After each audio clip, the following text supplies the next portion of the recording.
Bhagavate Vasudevaya. Om Namo Bhagavate Vasudevaya. Om Namo Bhagavate Vasudevaya.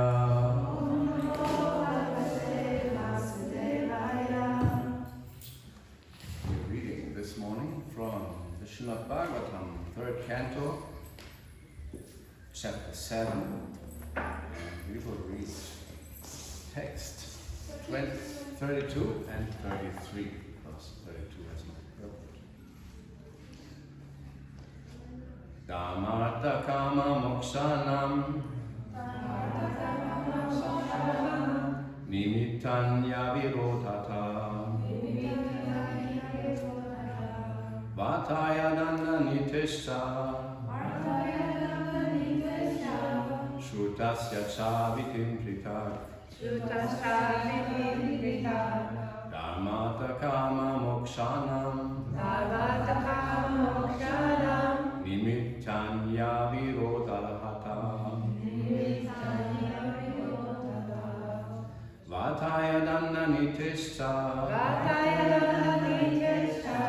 shrutasya cha vitim pritak dhammartha kama mokshanam nimittanya virodhata vataya dana niteshta shrutasya cha vitim pritak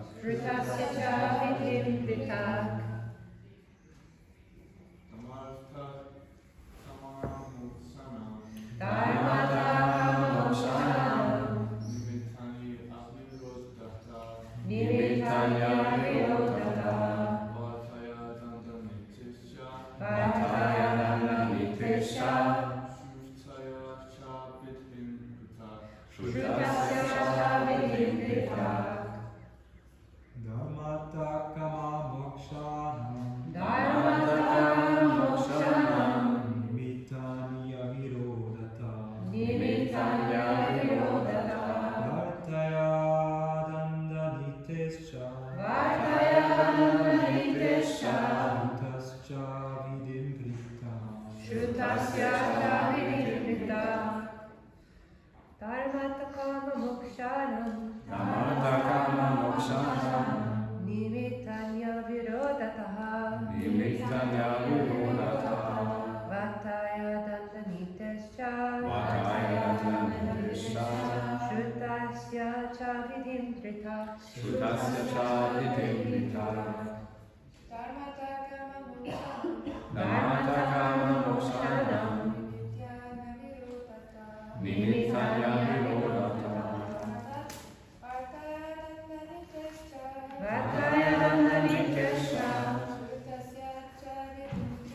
shrutasya cha vitim pritak Dharma, Dharma, religiosity. religiosity, Artha, economic development. economic development, Kama, karma, sense gratification. sense gratification, Mokshanam, salvation. salvation, Nimittani, causes.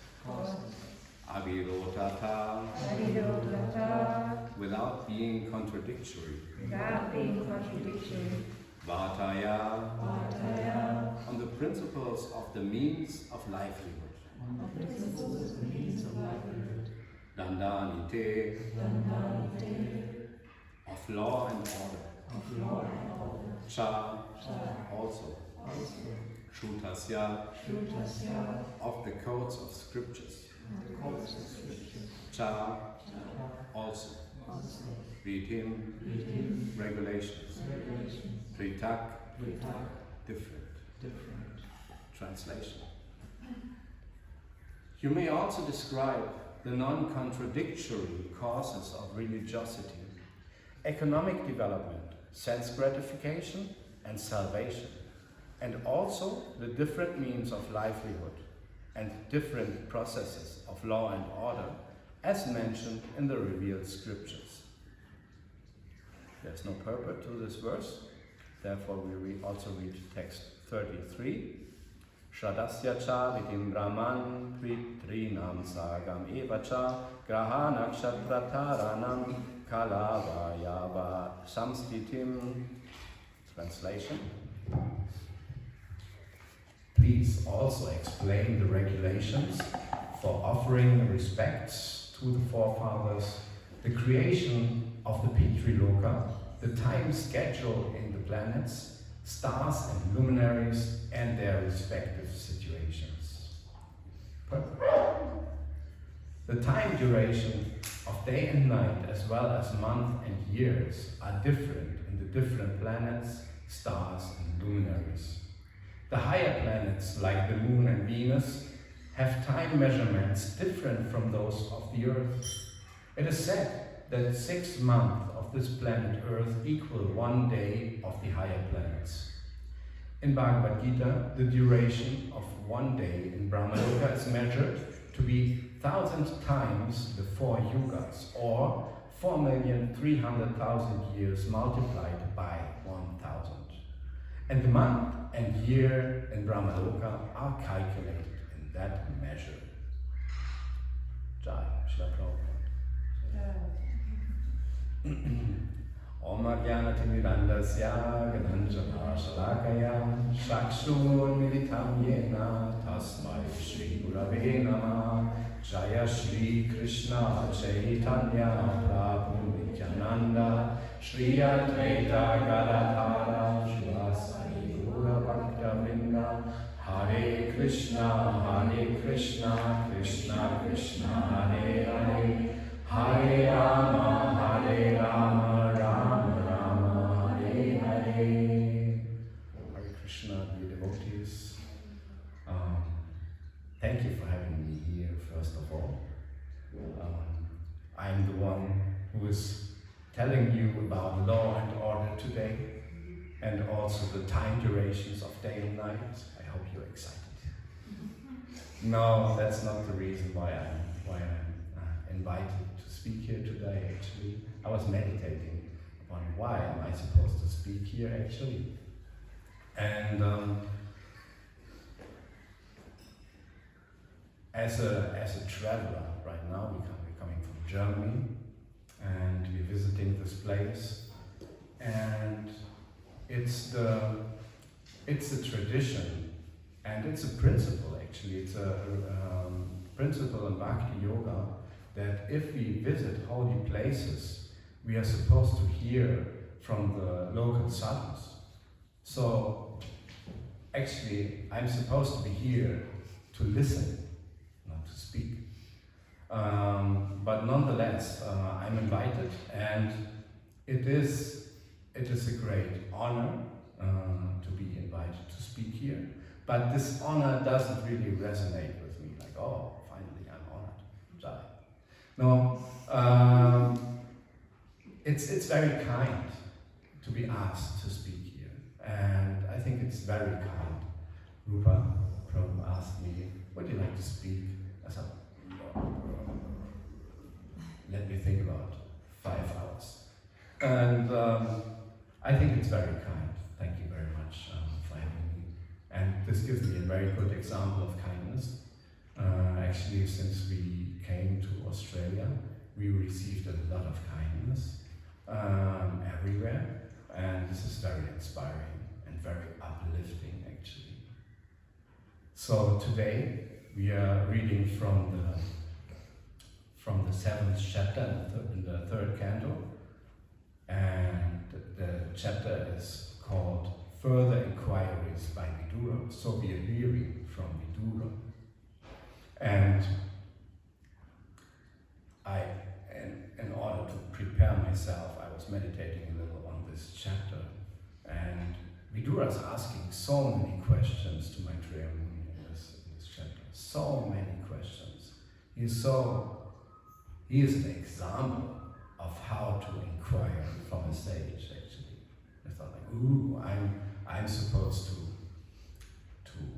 to speak on that, on such an example of a Vaishnava. Yeah. Vidura Vidura is a self-realized soul.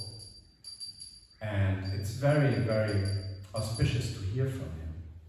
And I mean, although I might not be immediately attracted to the processes of law and order, or the time durations on the different planetary systems, it doesn't cause immediate ecstasy in my heart. But it's very, very auspicious to hear from Vidura. And Vidura is the uncle of Arjuna, and so he is very qualified to give us an example, to hear from authorities, to hear from saints actually. Yeah. And I want to take this with me definitely from this chapter and from these verses, that Vidura gives an example. And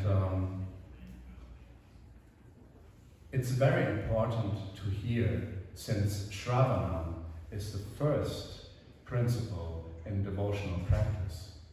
It starts with Shravana. This is the most important. Or I read a beautiful quote of Mahatma Prabhu the other day, maybe some of you read it as well, that hearing is the fuel in the oil lamp of our japa. Hearing is the fuel for the oil lamp of our japa. So it is most important to connect somehow in order to be able to connect with the holy name, hearing. And Vidura gives us a perfect example of that, hearing in a submissive and very, very eager way. And although I and many of us conditioned souls are far from Vidura and from Vidura's capacities, like he's asking things I don't even think about. We can connect to Vidura actually. We can meditate upon Vidura and his qualities, and we can pray to Vidura. It's not that he's gone and Srimad Bhagavatam is telling about him. No, he's not. Because being completely transcendentally situated, and his existence, his questions actually are eternal. Yeah, they are eternal. And he himself is eternal as a spiritual soul. So we can connect to him and we can pray to him. That's what I did this morning. I prayed to Vidura to allow me, to allow the fool to speak about this, actually. And this is very nice, I think. We can connect with the saints and sages in this way. Yeah, very wonderful. So, we are hearing about the planetary systems, and we are hearing about the time duration of Brahmaloka. I read it one more time. Helps me to get it in my head. So one day in Brahmaloka is measured to be 1,000 times the 4 yuga. So 1,000 times Satya, Treta, Dvapara, and Kali Yuga. All the 4 yugas have a duration of 4,300,000 years, and 1,000 times of that is one day in the life of Brahma, and the night is in the same length. And how old is Brahma now? He's 50, isn't he? Or 51? 50? I think he's 50. So we're in the middle of Brahma's life right now. And what I find interesting about it, actually, about these aspects of time, different time measurements in the different planetary systems, actually, to be honest, it's a little bit too much for me to calculate it, these huge numbers, and to connect with it, to meditate on it. Like, my capacity is a little limited for that. But I heard from a devotee that there are just different dimensions dimensions existing at the same time in this universe. So we are a very gross platform. This is flesh and bone. And we are on a very gross platform. The demigods are not. They are on a way more subtle platform. And actually there are existing different dimensions here and now in this universe, which we just can't see. And the Srimad Bhagavatam is telling us about different dimensions at the same time, without explaining us every little aspect or detail to it. Because the Srimad Bhagavatam is focusing on devotional service. But there's a lot to it. And I can recommend a book a lot, which is The Intriguing Vedic Universe by Chaitanya Chandra Prabhu from Mayapur. The Intriguing Vedic Universe. It's for free actually. It's a book as PDF or ebook for free. And he is explaining a lot. He's actually doing an attempt to bring science and Srimad Bhagavatam together. Because it's to a certain extent, it's foolish to think science is all wrong. Yeah. Okay, we can argue about if someone went to the moon or not. We have not been there, probably. We can argue about it.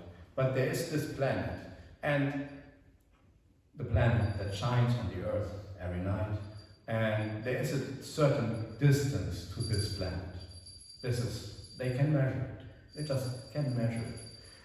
But the Srimad Bhagavatam gives different measurements to the moon, for example. So, who is wrong? Is the Srimad Bhagavatam wrong? Or is science completely dumb? And the Srimad Bhagavatam explains that the moon is a celestial planet. It's very, very attractive for a conditioned soul to be on the moon.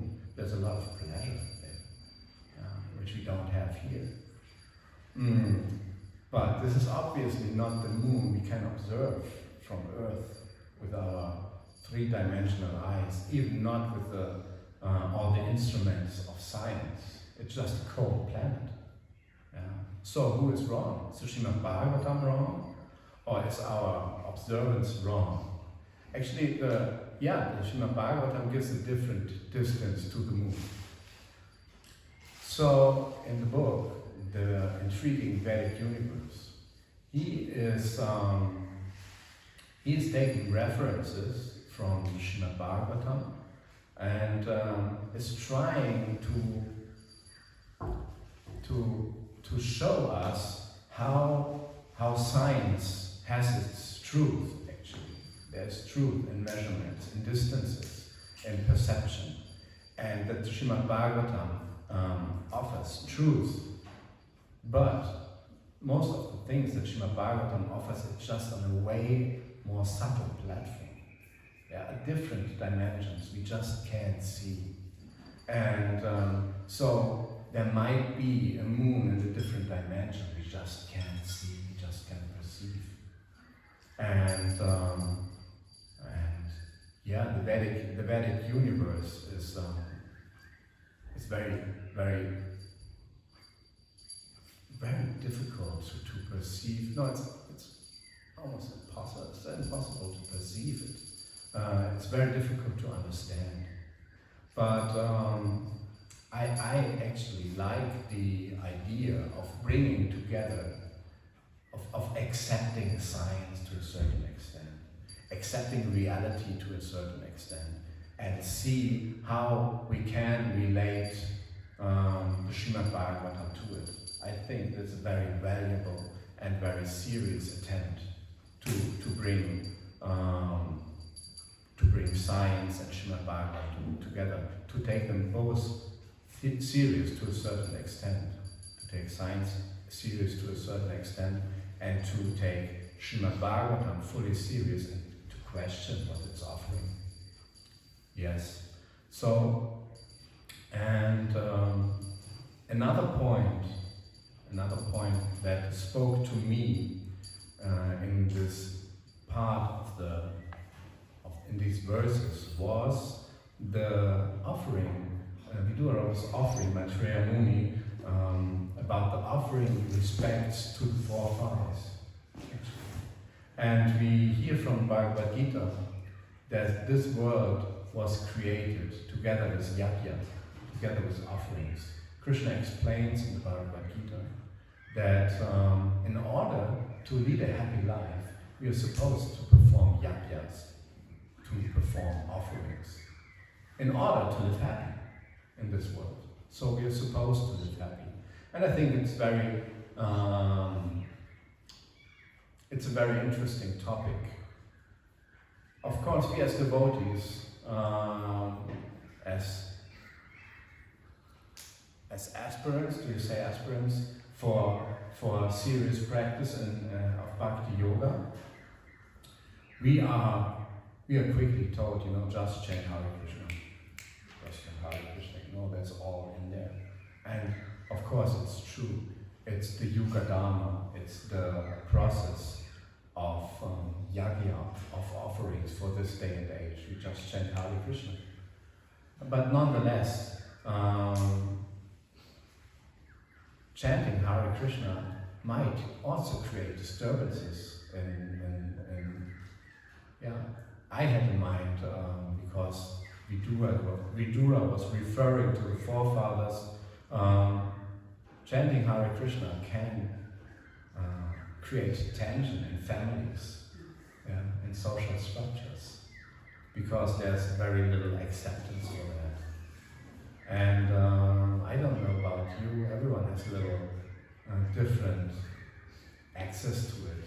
We were speaking the other day about it. A good friend of mine, when he started chanting Hare Krishna, she didn't enter the home of his parents anymore because there were dead bodies in their fridge. He was not accepting this anymore. No, I'm rejecting you. Maybe I think the next advanced stage is I'm rejecting what you are doing, your action. But this can create a lot of tension.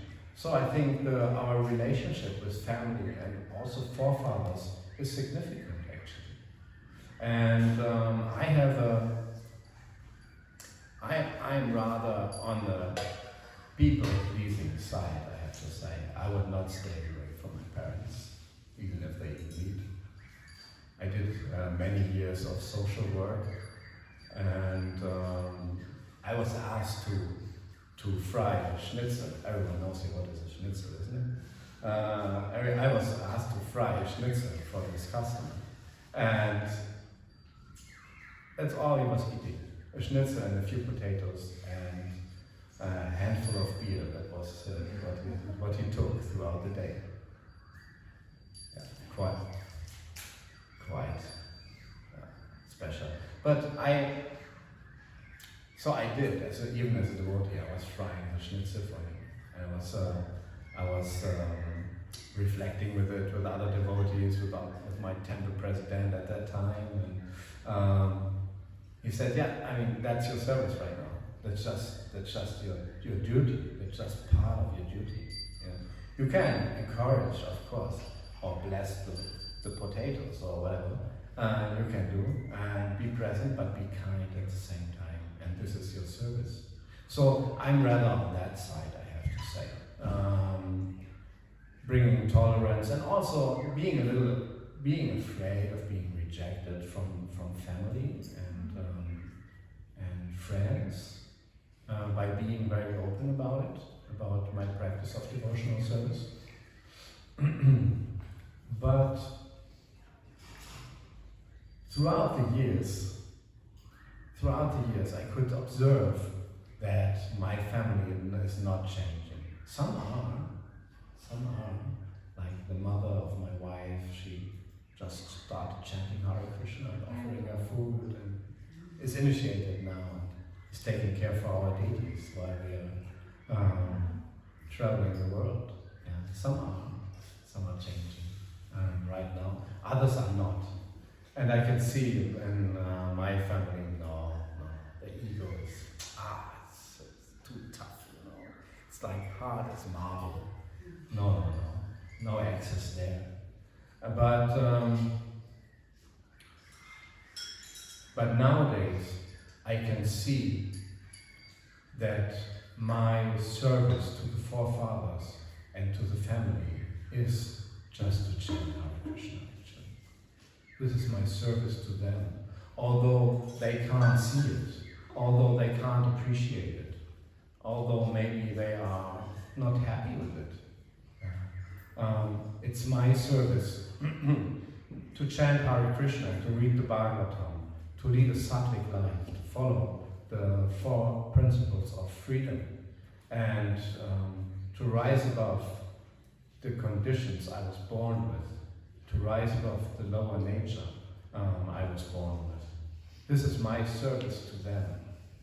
And by following this path in a serious way, to my own extent, to my own abilities, capabilities, I serve them the most. I serve them, the parents, the siblings, whoever is there, the forefathers. I serve them the most by just chanting Hare Krishna and following the process as seriously as possible. So that is what spoke to me. That is what inspires me to hear from Vidura, to try to relate to his questions in my life, actually, and to see what's the value of his questions. We read in the Shri Upanishad that in order to get out of the bondage of this world, we are supposed to understand how it works. We are supposed to understand how this world works. And there's the value for me and for us to come closer in our understanding of where are we, how is it that we are in a spiritual soul in this enchanting part of the world. I mean, this is quite beautiful. Yeah? I come from Berlin, it's different. Yeah? It's quite different. No parrots. No oranges. We had oranges yesterday from the tree and offered it to Bhagavatam, and they were wonderful. Yeah? So this world can be quite enchanting. But at the same time, it's dragging us down. It's dragging us down to the lower consciousness. And this inspires me that persons like Vidura we hear about from the Srimad Bhagavatam, or the other day we were hearing about Narada Muni, or our dear Srila Prabhupada, are offering us a direct way out of this glitter of the material world, a direct way out of the illusion of the material world without the necessity of rejecting it. We don't have much faith in the material world. And hearing from the Srimad Bhagavatam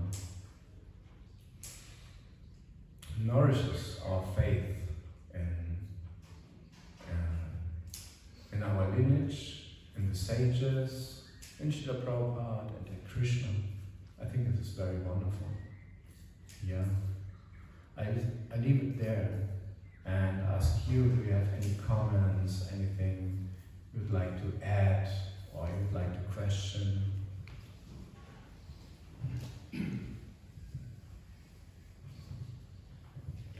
Just regarding the moon, Srila Prabhupada says in the Bhagavatam, the 5th canto, says that the moon is further away from the earth than the sun.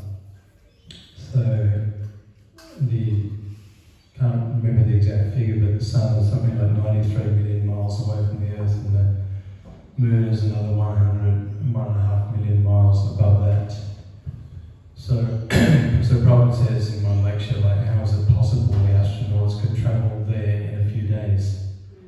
So, is there, do the scientists say, according to their speculation, how far they think the moon is away? Have you heard any figure? Yeah, but my brain doesn't remember it. My brain doesn't remember the distance. But it's a difference to what Srila Prabhupada or the Srimad Bhagavatam offers. Mm. Yeah. So what I find interesting about it is that there's a different reality actually existing at the same time. So there is this reality we can observe, and there's also this planet that has this cold rock that has that might have some influence on the earth. Yeah? But there's a different reality to it, and the Srimad Bhagavatam opens up this reality to a certain extent, but it's still hard to get both of it together. Yeah. Do you have the measurement? Yeah, 384,400 kilometers, and apparently it varies depending on where it is in the sky. Is this what the scientists tell us? From NASA, yeah. That the moon is only 384,000. 84,400. That's a vast difference, isn't it? Yeah, it's obviously it's a different planet. Yeah, it must be. And the heavenly planets, they are on a more subtle platform. You just can't see them. You just can't see or perceive them. But I think, I don't know about you, before I came to Krishna consciousness, I was interested in like out-of-body experience and things like that. I found it very fascinating that obviously consciousness can exist outside of the body. That was even before I got the Bhagavad Gita in my hand. And so obviously there are different dimensions here and now. We can't see the ghost and more subtle planes. And yeah, as far as I understood the teachings of the Bhagavad Gita, they teach us about these more subtle realities we can't perceive. Actually, I'd be quite interested to see it once. I have to keep myself together, not to desire too much to see the heavenly planets. But I think it's quite interesting. Must be pretty. If this is already, like this, Molamban, yeah, if the heavenly planets are even above that, maybe. Imagine the spiritual blood. Yeah. Oh, here we go. Redirect. Thank you. Thank you. Hare Krishna. There's one question.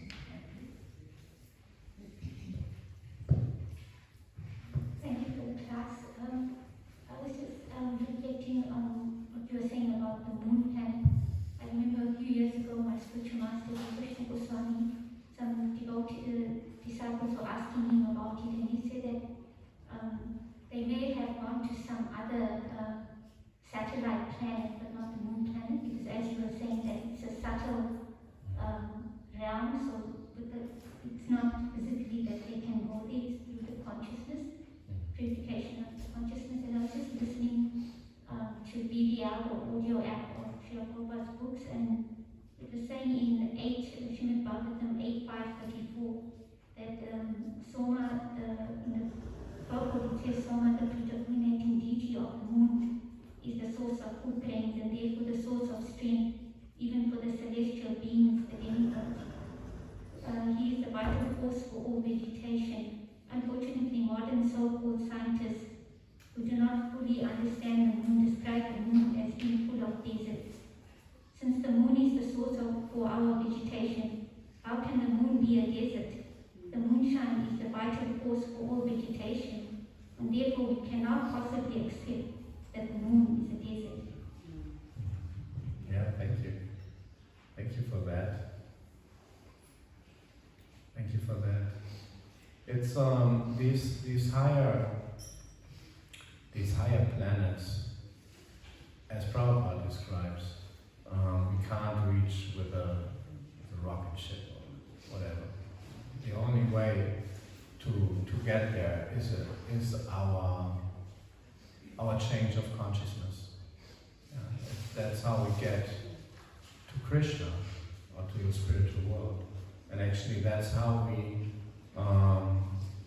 get to the state to perceive the spiritual world on earth. It's by a change of consciousness. If we develop the consciousness, then we come in a temple like that, or to a place like that, and we see, oh, this is the spiritual world. There's Krishna there, there's Govardhan there, Srila Prabhupada is there, the devotees are there, Kirtan is there. It's a spiritual world. It's a matter of consciousness. To come to a place like this, which is like non-different from Vrindavan, it's just the same. It's the same atmosphere. And brings us closer to Krishna, brings our heart closer to Krishna. So that's the only way we can find access to a higher dimension. It's a change of consciousness. And so the Vedas obviously offer us a change of consciousness in order to get to the higher planets, higher planets in this universe. But Srila Prabhupada offers us the spiritual sky. Actually, you bring it here. Srimati Tulasi Devi is here, I don't know, did you have it when you're chanting in a temple in the morning and you see, you're surrounded by Krishna and by all these divine entities, like Srila Prabhupada, like Srimati Tulasi Devi, and the sages, our disciplic succession is there, everyone is here. That's what Srila Prabhupada gave us. Srila Prabhupada Ki Jai.